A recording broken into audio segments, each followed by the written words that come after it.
Benjamin Woodlock, and I'm a designer, a motion designer. I design primarily brands and do boards and art direct motion, and then I design typefaces kind of as a side to that. And then on top of that, I teach as well. Usually teach type design classes, some typography classes, and some motion classes as well. Jeremy Mickel. I run Mickel Type Foundry. I am a typeface designer, and I publish original fonts, but also do lots of commissions for corporate branding and some editorial. So lots of custom logos and fonts. I'm Lindy. I have a practice Lux Typo. I also teach here at Art Center, Type Design 1 and 2. The reach of my practice is type design that's self-initiated as well as for clients. I also do graphic design and brand strategy with other clients as well. My name is Gehlhaar, and I started to call myself a commercial artist because of all the things I do. It's type design, it's filmmaking, it's graphic design, motion graphics, advertising, and sometimes music.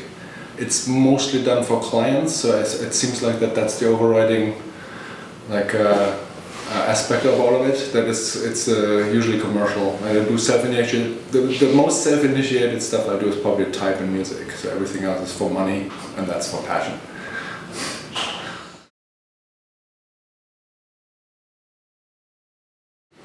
I've been in LA for 15 years or so now, and actually was a musician in a prior life before I ended up doing design, going back to grad school for design as well.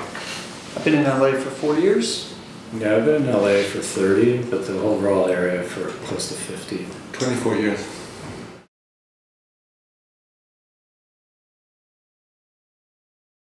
Well, I think the lack of maybe structure, again, this is my opinion, kind of creates possibility.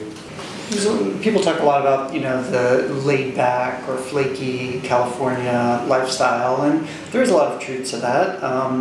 It doesn't have that grinding New York pace to either work or just living here, but I don't think that means people are lazy. I think there's still a lot of work that happens. There's just it happens in different concentrations, and of course there's all this natural beauty, and you have more space, and the weather's great. All of that's just conducive to, I think, a pretty pleasant living. And I live and work in the same space, so not having to commute makes everything that much better. I think LA can be difficult for a lot of people if you're spending all your time on the highway. I like the messiness, the multiculturalness that is embraced by the city rather than put aside. Like in New York, in Manhattan itself, it seems like there's like 2 layers of people who live there, and here everybody just jumbles together more or less. I mean, there's segregation too, but not as bad as in other places, I think. So I like that wide open vastness, obviously, of the landscape. And then the other thing I want to mention is the entertainment industry. When I first moved I went to CalArts, and CalArts is on a hill outside of the city, and then when you move into the city, you realize that all your social life, that all the people I got to meet randomly were from the entertainment industry. And that is the driving force, or has been the driving force in the city, certainly, right? So to a degree, I went into filmmaking eventually because there was this, I was looked up to, or those folks looked down on us designers. Those folks didn't respect what we did, right? And because they're in the entertainment industry and they're making films. That, however, has also changed a little bit. In the last 5 years, there have been so many blue chip jobs now here for creatives, like because all the big Silicon Valley players moved down here. That is kind of changing around a little bit. It's still entertainment heavy, the Netflixes, the Apple original content, but there is more work now, I think, for graphic designers than there was ever before. I mean, motion graphics has gotten to be a big industry, and it only started 20 years ago. So when I got out of grad school, that almost didn't exist. Mm-hmm. It existed in a slightly smaller shape. So sure, yeah, I mean, there's a lot of jobs for graphic designers at Netflix and at Apple and at Google all of a sudden, right? I mean, it just happened in the last 10 years. Yeah.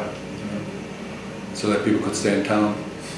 Well, it's shifted from being like Zeiniger and all of these other outside agencies that would handle all of the entertainment, and now with Netflix and Hulu, it's like embedded within there. Mm-hmm. So I've seen that shift, and it seems like, in my opinion, like the appreciation, the sensitivity to design is much more elevated, because the individuals that are, again, this is my observation, that are in there and making the hires and whatnot are really advocates for good design, and they're truly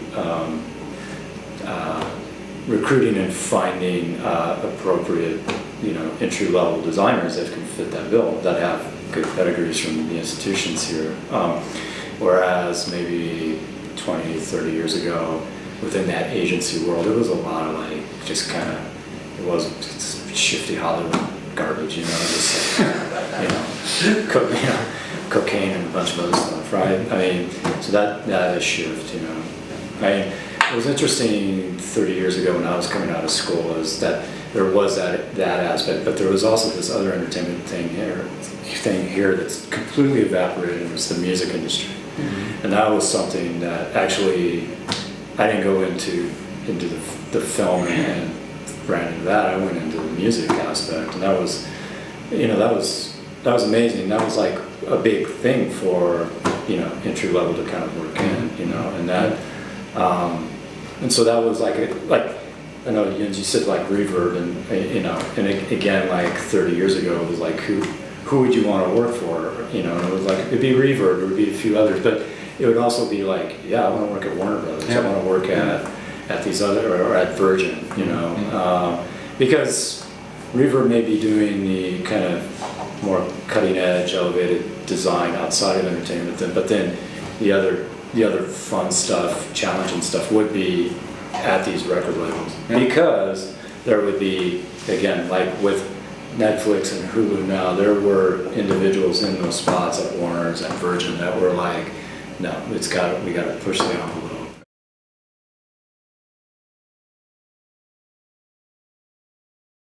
I mean, the community is, that's part of that. That's part of the drawback of LA, is it's just so spread apart. I know, like, I mean, I see Jeremy once in a while. I haven't seen you in 4 years. Before that was 20 years, and then I don't see you very often.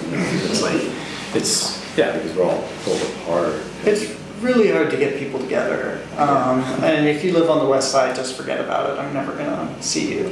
I with a friend of mine who's a excellent designer who works at Netflix. We started a monthly meetup called Makers Club, which has been running in San Francisco and New York to varying degrees of success. I think New York's still going strong, and we did it like 6 times, and it was like every time there were fewer people, and we did a cookout in June, and like nobody came, and it's just so hard to get people to actually. I thought I was on the mailing list. I haven't gotten it. You were not on the mailing list. Well, maybe I'm not very good at running it, but I was, and I'm really sorry. Wow, it's okay. It just speaks to the difficulty of just the logistics of getting people together, especially after work. Rush hour is a real thing. It's hard. I think also as people get older, if they have families or other interests, we're not all in our 20s, going to the bars after work.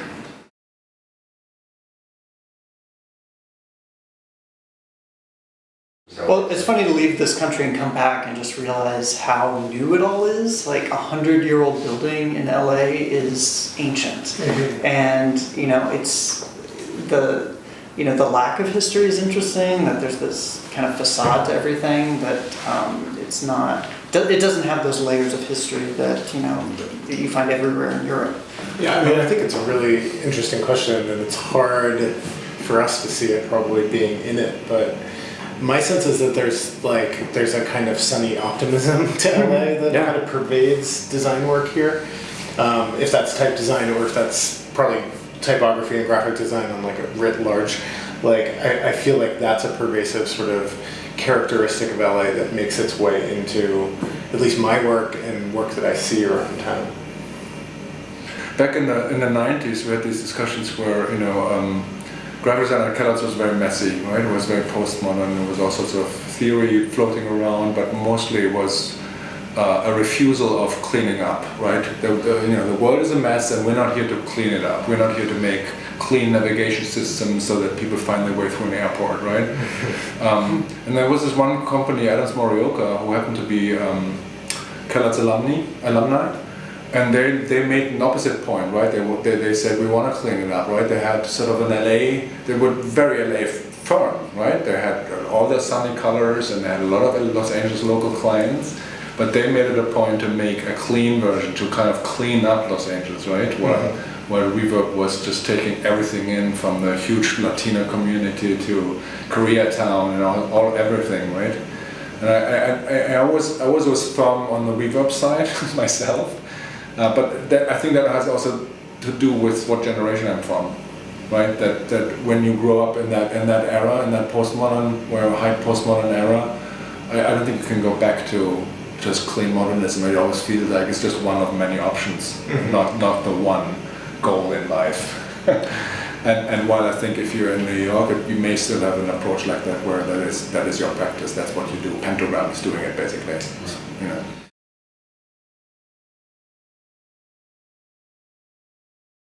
I mean, you got to go to the observatory. Observatory is awesome because you can see kind of the thought behind Los Angeles, and that how Wilshire Boulevard plays the pivotal role to the whole city, you know, and then just the vastness and that there was some kind of plan in the beginning for LA. So the observatory is an amazing place to get that point of view for sure. I guess the top of my list in terms of things to see would definitely be Malibu and the beaches up there, like the natural landscape, and then architectural highlights, you know, the Neutras and things like that around town.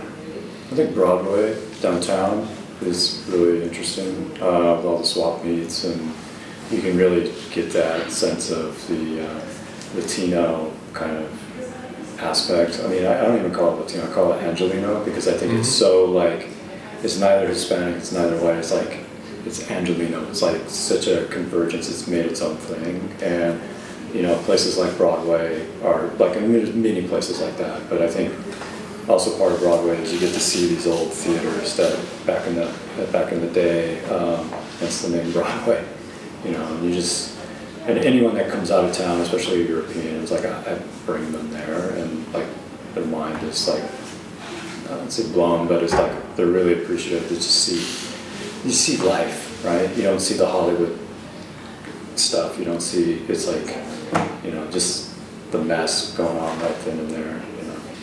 One of my favorite things to do with visitors is to just drive Sunset Boulevard from basically from Silver Lake to Pacific Palisades. Because you get from Silver Lake through Hollywood, through Beverly Hills, through Bel Air, Pacific Palisades, and then Malibu. So that's a cool little trip because you get to see so many ups and downs in the culture of the city. It's like it's a 30 miles or 35 miles of the street. It goes on forever and ends at the ocean.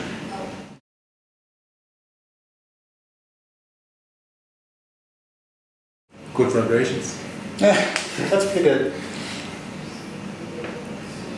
It's a good LA song. Come on, Back Doors. I think the Beach Boys is a great choice. I also think I never appreciated the Randy Newman song until like 2 or 3 years ago, and I had a friend who was really into it and got me into it. I love it. I don't know if I would play that on repeat though for 45-minute drives. I Love LA.